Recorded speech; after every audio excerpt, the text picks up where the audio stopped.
What's up, Whisper Nation? We are back again with Week 7 waiver wire video. We're going over some running backs, some wide receivers that you're going to need to pick up this week to get you through bye weeks and get you that home stretch run to get you to the playoffs right here on the Fantasy Whisperers. Right here. What's up, Travis? How you doing, my man? We're back What's again. going on? We're back again with Week 7 waiver wire article. I can't even speak, dude. This is like a tongue twister. How you doing, man? Yeah, I'm good, man. Yeah, Week 7. We're after this week, we'll be officially over halfway through the fantasy football regular season. Most regular seasons ending at 13 weeks.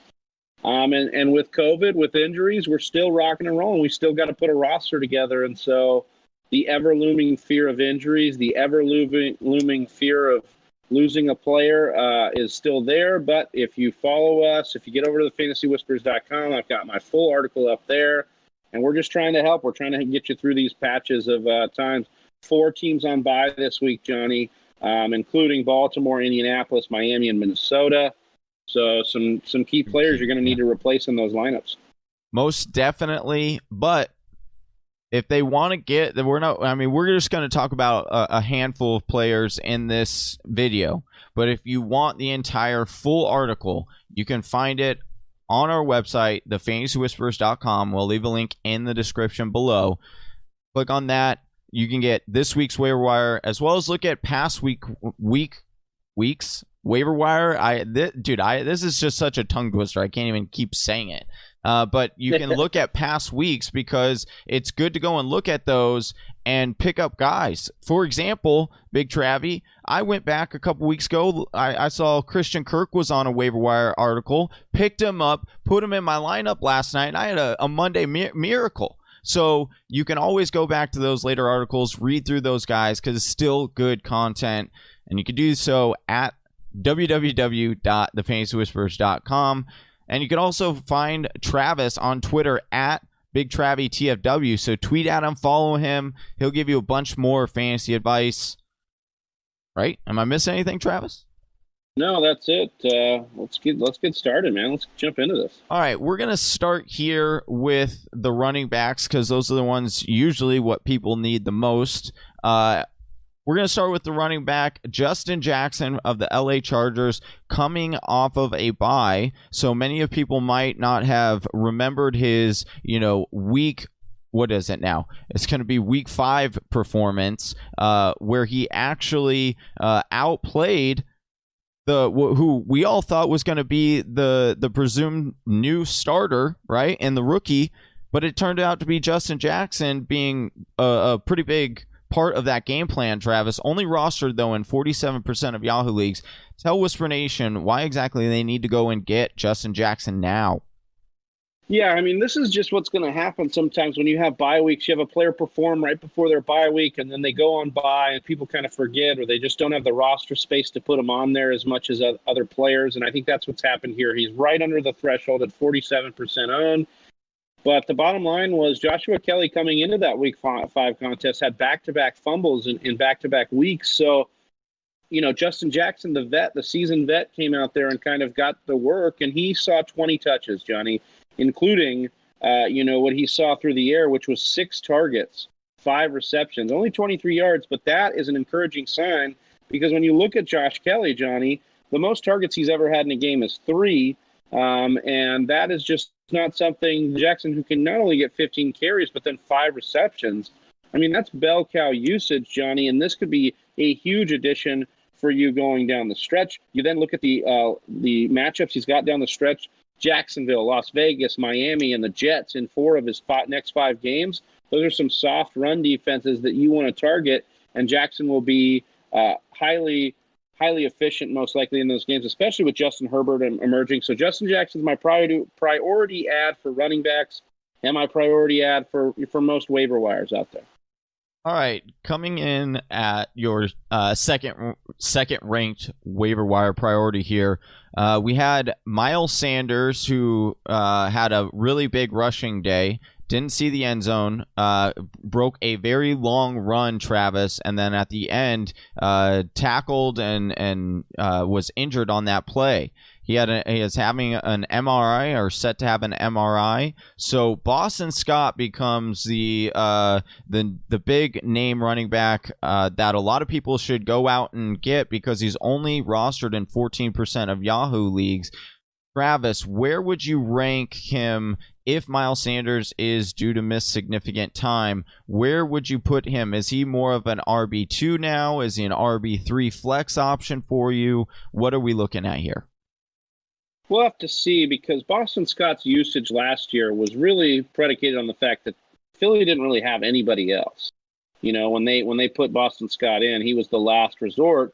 He did do well. I mean, he put up RB1 numbers in relief. I think back to that December game last year. He had 23 touches, 3 touchdowns. And who he played, Johnny?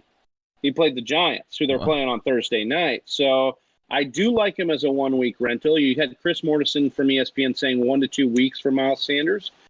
So I do like him as a 1 to 2 week rental. But he is behind Justin Jackson for me, because I just don't see season-long value out of Boston Scott. And I also think there's a situation here where they give the ball a little bit to Corey Clement in tandem with Boston Scott, because I think Doug Peterson can get back to his committee ways if he needed to. Just based on seeing how many injuries he's getting on offense, he might want to ease the load there for Boston Scott. But it's a very thin week at running back. It's a very thin landscape at running back out there, and so Boston Scott is my second priority this week. All right, and the third running back on this list that we'll mention here is kind of a little bit of a surprise, right? 49ers running backs, we talk about them. They are ever changing. It feels like they're always injured. And for so long, we were talking about Jerick McKinnon, but he is over 50% rostered on Yahoo, which is why we don't bring him up on this show. We talk about a lot of these guys who are less than 50% rostered on Yahoo leagues. So Jamycal Hasty becomes a very interesting speculative ad. He looked very good in the very few carries that he did get in the Sunday night game. But Jamycal Hasty is a guy that is an undrafted free agent and only rostered in less than 1% of Yahoo leagues. Travis, how much should people really buy into the Jamycal Hasty? Is this more of a stash, or do you feel confident in being able to possibly play him this week? Well, the Patriots are the opponent for the Niners this week. Very tough run defense on the year so far. I would be hesitant to go ahead and put Jamycal Hasty in my lineup. He finds himself as third on this list. And really, after Boston Scott, the running back landscape kind of falls off just because of the way that things are shaking out. It's hard to count on these guys. But I think that Hasty is worth an ad in the sense that we've seen San Francisco have this revolving door of running backs constantly. And if Hasty is going to get, a bulk of or a good amount of the carries, he's going to have value. I just think that Jerick McKinnon, he saw 92% of the running back snaps in a game without Mostert this year. And so in my mind, I think that they will go back to McKinnon as the lead back here, with Hasty working in as a change of pace. But he's worth a speculative ad as a stash should anything happen to McKinnon during this time that Mostert's out as well. All right, you've got a couple of other running backs here listed. If you want to read those in depth, you could do so at thefantasywhispers.com. Read this full Week 7 waiver article. I will leave a link in the description below. But Travis, picking up the guys, that's the easy part. We can, it's always easy to tell people who to go and pick up. But the difficult part is, who should we drop? Who should players be looking to drop in order to add these players? So we're just specifically talking about the three that we talked about on this show. So Jamycal Hasty, Boston Scott, Justin Jackson. I'm going to give you a couple of names. Tell me if you would drop the players listed for who I give you here. Okay. Brian Hill or Jamal Williams. Would you drop either one of those guys for any of the ones on this show? Yeah, Boston Scott and Justin Jackson are the two that I think are the top ads this week, and I would be willing to drop both of those guys for those two. Hasty, not so much yet, just because I believe, Williams is a very valuable handcuff, and I believe that Brian Hill actually is too. We've seen some pop out of him, and should anything happen to Gurley, I think he would get the bulk of the work there. All right, J.D. McKissick. who is surprisingly, RB 37 in PPR, RB 49 in standard, has been like the check down king there. Would you do? Yeah, in PPR, I understand wanting to hang on to him. I would go ahead and drop him for all three of these guys, though. I just don't see the upside in McKissick. He's kind of like the poor man's James White at this point, and I just don't see that he's not going to give you the rushing upside that some of these other guys can do for you, and really become, I think there's upside for these guys to have season-long value. Should the Miles Sanders injury linger, and then should Josh Kelly continue to not be the answer for the Chargers, Justin Jackson would be while Eckler is out. So, all right, I'll give you one more potential guy. Would you drop? Let's see. I'll give you two actually. Malcolm Brown and Naheem Hines. If you're rostering one of those two, would you drop either one of those for? Yeah, I think once again, this is about like trying to stash lottery tickets and find up arrows and trajectories as they happen. You have Naheem Hines on a bye. You can't really play him anyways. I think that he's, continuing to not see enough of the field. And then very similar to Malcolm Brown, like even if Akers isn't going to be worked in like we thought, Darrell Henderson looks good. And so I just don't see the upside in keeping Malcolm Brown on your roster when you can pick up a Justin Jackson who's going to end up winning you a league if he ends up popping the whole year. All right, we are going to jump over here to the wide receivers, Travis, the wide receiver article, or part of your article here. We are going to the number one wide receiver here. I can't believe he's still not over 50% owned on Yahoo. Chase Claypool. He needs to be rostered. People, go out and get him. He's going to be really, really good. But Travis, let people know why they need to be buying into what they've been seeing, at least partially, on Sundays. Yeah, this one kind of feels like cheating because he's rostered in 49% of Yahoo leagues, so just under the threshold. But look, we saw the 4-touchdown game last week. We said, look, you might want to sell high on him. He's not going to score you 40 points every week. But he racked up 74 yards through the air again and scored another rushing touchdown. They are committed in Pittsburgh to getting Chase Claypool the ball in unique ways, and that is going to continue with or without Deontay Johnson. I do think he becomes more volatile with Deontay Johnson in the lineup, but I do think that they're going to find ways to continue to get him the ball, and he's going to have flex value most weeks in my mind. All right, I'm just going to just say the next two names on this because they are close to 50%, and we've talked about them before on this show, so we won't quite dive into those guys. Mike Williams for Los Angeles Chargers, only roster on 45%, and then Henry Ruggs, Los Angeles Raiders, roster on 47% of Yahoo leagues. He is back now and healthy and playing. Looks like he has big play upside. But Travis, I want to get into this next player here. Travis Fulgham of the Philadelphia Eagles. He's only rostered on 31% of Yahoo leagues. He has had 3 straight games with a touchdown. He seems to have a really nice rapport with Carson Wentz. Moving forward, you might have some wide receivers coming back that are getting healthy. Do you see Travis Fulgham being a guy who could potentially lead you to the fantasy playoffs over the next 6 weeks? Yeah, it'll be interesting to see, right? Fulgham, you mentioned the 3 touchdowns. He's also got 50 or more receiving yards in all 3 of those games. I think more importantly, Johnny, like I said in the article, he's got a pulse and he's breathing. He's a breathing body in this lineup, and that is a good start to getting the volume you need. And you talked about Alshon Jeffrey and Deshaun Jackson. They both make the column this week too because they're trying to work their way back from injury. But if you were to tell me that the only thing standing in the way of Fulgham is those 2 staying healthy, then I like my chances because they just have not been as healthy over the last couple of years. And Fulgham's seen 26 targets in this 3-week span.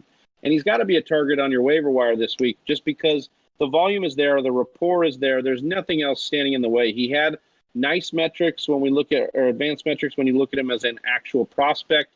And the Detroit Lions kind of let one go on Travis Fulgham here.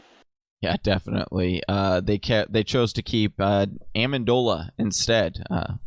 How's that working out? All right, we're going to. I just want to touch on Christian Kirk, Travis. I know that we had talked about him in a previous show. It's been a couple of weeks, but I want to ask you, he is only rostered on 40% of Yahoo leagues. We saw the big play potential, obviously, in the Dallas game. But is that something that fantasy owners can count on moving forward, or do you think he is another boom or bust like a Henry Ruggs, or do you think that there is potential where he becomes a more consistent piece of this offense? I want to say yes, only because you've seen them get him involved in the red zone in consistent games, which tells me that Cliff Kingsbury knows that Christian Kirk's a playmaker for them. He knows that he is a guy that has the ability to give them like a little bit of juice, whether it's in the red zone. Obviously, they did the big 80-yard bomb last night on Monday Night Football. Johnny, he's got 10 or more points in half-point PPR formats in each of the last 3 weeks. He went absolutely ballistic last night against the Cowboys. But he's got some games where he doesn't do much.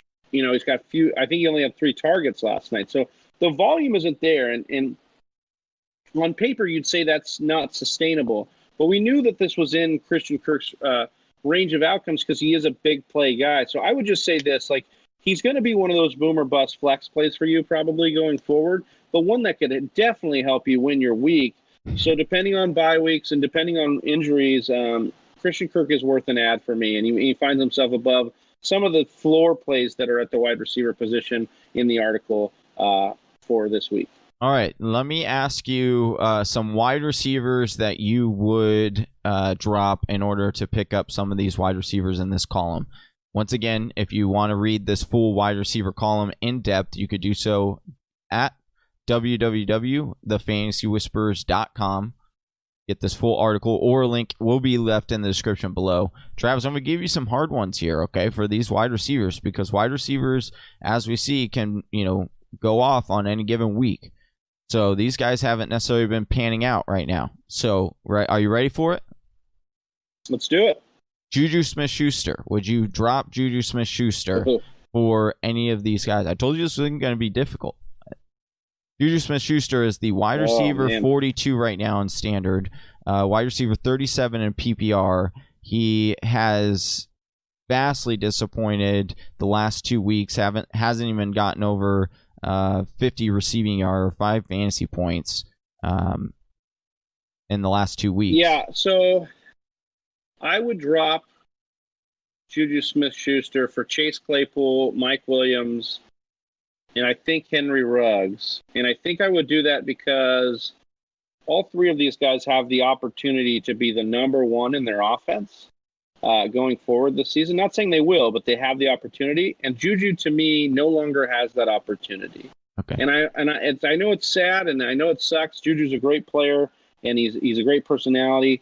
But we have seen it now with both Deontay Johnson and Chase Claypool, that Juju Smith-Schuster is born to be the number 2 or maybe number 3 option in this passing attack, and that's just unfortunate. And so I would rather go with the upside of these other guys who have the opportunity to be the number 1. So yes, a very, very eerie feeling right now, advising to drop Juju Smith-Schuster, but I would be comfortable, especially if I needed a win and I needed to shake things up.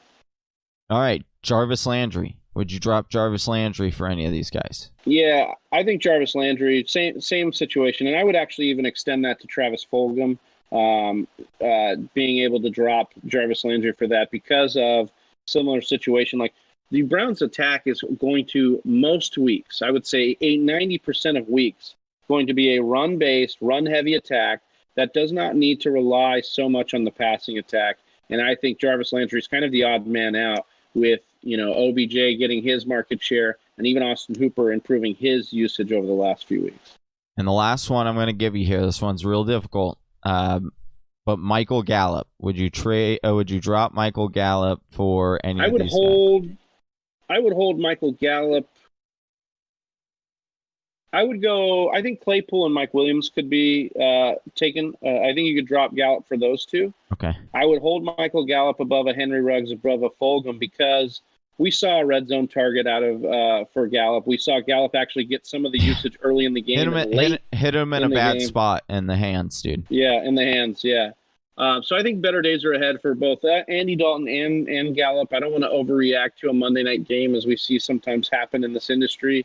And I think that there will be better days ahead for Dallas on offense. And I want to say to Whisper Nation, before people go crazy and at me with those drop wide receiver names, I will say as of right now, Fulgham has outscored all three of those wide receivers. So I wanted to give Big Travi a difficult decision, and I think you did pretty well, Travis. I would just remind Whisper Nation here. We say this all the time. We quote the great Bruce Lee that we need to be like water, and I think that is not just in your trades or in situations that you're in, but it's in the waiver wire too. You need to be ready to cut ties with players. Just because they have a name doesn't mean they belong still on your roster. Yeah. If they're not giving you points and you can't be confident in the situation for them to continue to give you points, you're going to have to move on. That's just how you get wins.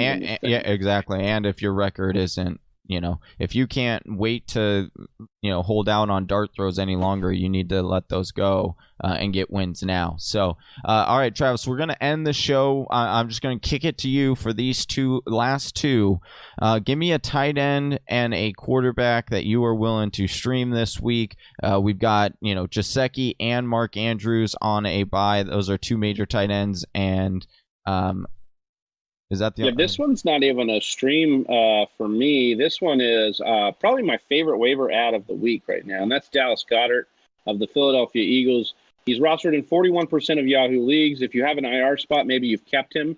If you have an IR spot, maybe you can swoop him up this week, even if he isn't activated, which as of this writing and as of today, he's theoretically supposed to be activated off the IR. We saw Zach Ertz is out for at least 3 games.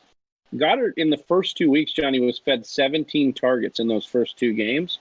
He's got massive upside for me in an offense that continues to lack the pass catchers. And I think he could easily be a touchdown guy, but also lead this team in receiving yards each and every week, just based on his athletic ability. He is like a more athletic Zach Ertz in this offense, and they could be getting him back at just the right time. So huge ad for me. And then for quarterback, Johnny, I think people need to go back to Teddy Bridgewater this week. You've got Fitzpatrick not only on bye, but now about to be benched. So you've got Teddy Bridgewater out there available in 45%, or he's rostered in 45% of Yahoo leagues. He had a tough day against the Bears, but we knew this was probably going to happen. The Bears allowing the least amount of completion percentage against them. But I would just say with Lamar Jackson on bye, Fitzpatrick benched, Teddy can get it done. He's not only got the Saints, who allow the 4th most fantasy points per game to opposing quarterbacks, but then he plays Atlanta the week after. So you like Teddy's next 2 games to get you through this kind of rough stretch here. All right. And that does it for today's waiver wire video. Once again, if you want to read this entire article, it is awesome. Travis puts out every single Tuesday. So make sure you can check that out at www.thefantasywhispers.com. I leave a link in the description below, as well as if you checked out this whole channel, you're new to our channel and haven't subbed yet, hit that subscribe button, hit that bell so you get notified anytime we drop new content, which is daily. Anything else, Travis? That's it. Make sure you guys are checking who was dropped in your league. Yes, that's a big onto one. The waivers. If they pick up some of these hot waivers, maybe they're dropping someone they really shouldn't have. So make sure you're checking that out too. Check the transaction line. But that's it. All right. For Big Travi, I'm Johnny Game Time Hicks, and until next time, peace out, Whisper Nation. Peace. Thank you for listening to the Fantasy Whisperers podcast. You can hear more from John and Travis on Google Play, SoundCloud, and iTunes. You can also follow us on Instagram, Facebook, and Twitter at TF Whisperers.